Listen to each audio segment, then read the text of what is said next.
속보입니다.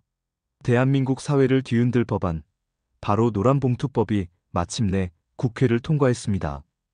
노동계는 역사적인 순간이라며 크게 환영하고 있지만 재계에서는 이제 한국은 기업하기 어려운 나라가 됐다며 강력히 반발하고 있습니다. 과연 이 법은 노동자의 권리를 지켜줄 새로운 희망일까요? 아니면 기업을 떠나게 만드는 독이 든 성배일까요? 정부정책 채널 TV가 오늘 노란봉투법의 핵심 내용부터 노동계와 재계의 주장, 그리고 앞으로의 파급 효과까지 심층적으로 분석해드리겠습니다. 노란봉투법, 정확히 무엇인가? 많은 국민들이 노란봉투법이라는 이름은 들어봤지만 구체적으로 어떤 내용을 담고 있는지는 잘 모릅니다. 이 법은 사실 노동조합 및 노동관계조정법 개정안을 의미하는데요. 크게 두 가지 핵심 사항이 있습니다. 첫째, 단체 교섭권의 확대입니다.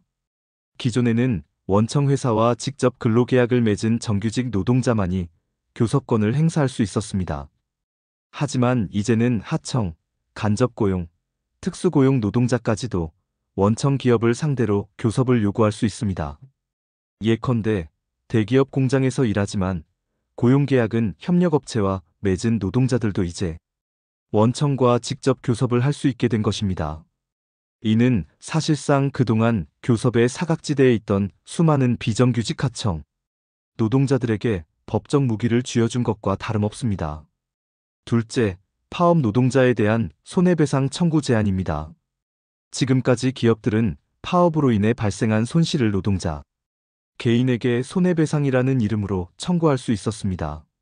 이른바 손배폭탄으로 인해 노동자 개인이 수억 원에서 수십억 원의 빚더미에 앉는 경우도 많았는데요. 노란봉투법은 기업이 개별 노동자에게 손해배상을 청구할 수 없도록 제한하고 책임 소재도 보다 엄격하게 따지도록 했습니다. 이는 사실상 노동자들의 파업권 보장을 실질적으로 강화한 조치라 볼 수 있습니다. 즉 한마디로 말해 노란봉투법은 노동자들의 권리를 확대하고 기업의 대응 수단을 제한하는 방향으로 설계된 법입니다. 노동계의 입장 왜 이 법이 필요했나? 노동계는 이번 법 통과를 오랜 염원이 이루어진 역사적 순간이라고 평가합니다. 그 이유는 크게 두 가지입니다. 첫째, 실질적 교섭권 보장. 대한민국 노동시장은 하청, 간접고용, 파견 근로가 일상화되어 있습니다. 그러나 원청의 결정에 실질적으로 종속되면서도 교섭권은 하청업체와만 맺어야 하는 불합리한 구조가 있었습니다. 노란봉투법은 이 불균형을 바로잡아 실질적 사용자와 직접 협상할 수 있는 길을 열어준 것입니다. 둘째, 손배폭탄 공포 해소. 기업이 파업으로 인한 피해를 노동자 개인에게 전가하는 방식은 노동세권을 무력화시키는 대표적 수단이었습니다. 많은 노동자들이 정당한 파업조차 두려워했는데 이번 법으로 인해 최소한의 안전망이 생겼다고 보는 것입니다. 노동계는 이 법을 단순히 파업을 쉽게 만드는 법이 아니라 헌법이 보장하는 노동세권 단결권, 단체교섭권, 단체행동권을 현실에서 지켜내는 법이라고 강조하고 있습니다. 재계의 입장 왜 기업들은 반대하는가? 반면 재계는 이 법을 두고 한국 경제를 근본적으로 흔들 법이라며 강하게 반발하고 있습니다. 우려는 크게 세 가지입니다. 첫째, 법적 분쟁과 도미노 파업 가능성. 하청과 간접고용 노동자들까지 원청과 교섭권을 가지면 수많은 협력업체를 거느린 대기업들이 동시에 파업 위험에 노출될 수 있습니다. 자동차, 조선, 철강 같은 주력 산업은 하나의 부품이 멈추면 전체 라인이 멈추는 구조입니다.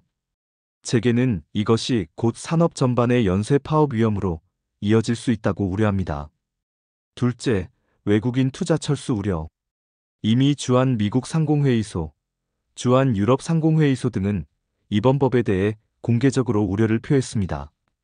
경영 판단이 곧바로 파업의 빌미가 될 수 있다면 외국 자본이 한국을 기피할 수 있다는 것입니다.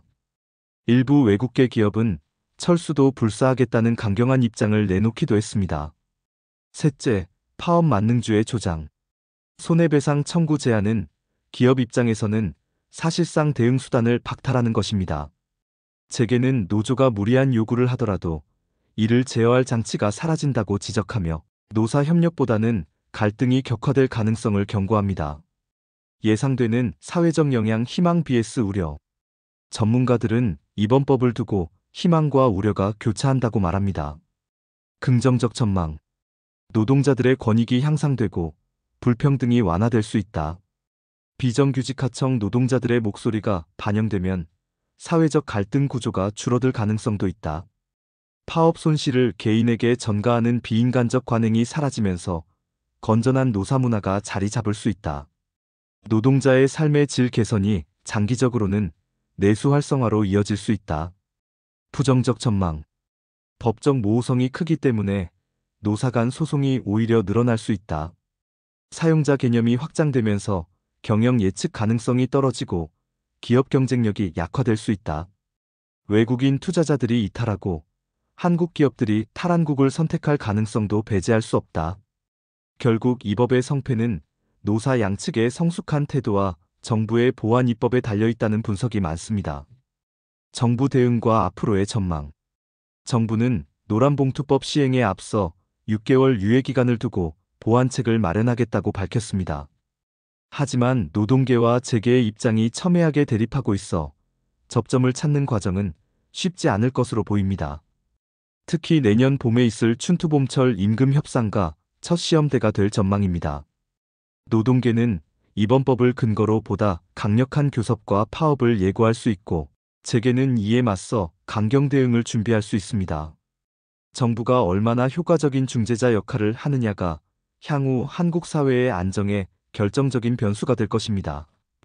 오늘 우리는 노란봉투법의 의미와 파급 효과를 깊이 살펴봤습니다. 이 법은 단순히 노동자의 권리를 강화하는 수준을 넘어 대한민국의 산업 구조와 투자 환경, 그리고 사회 전반에 큰 영향을 미칠 법입니다. 노동계의 환호와 재계의 우려, 그 사이에서 정부가 어떤 균형점을 찾아낼지 앞으로의 과정이 대한민국의 미래를 좌우할 것입니다. 정부정책 채널 TV는 앞으로도 복잡한 정책을 국민 여러분께 가장 쉽고 명확하게 전달하겠습니다. 오늘 내용이 도움이 되셨다면 구독과 좋아요, 그리고 알림 설정 부탁드립니다. 저는 다음 방송에서 더 중요한 정책 이슈로 찾아뵙겠습니다. 감사합니다.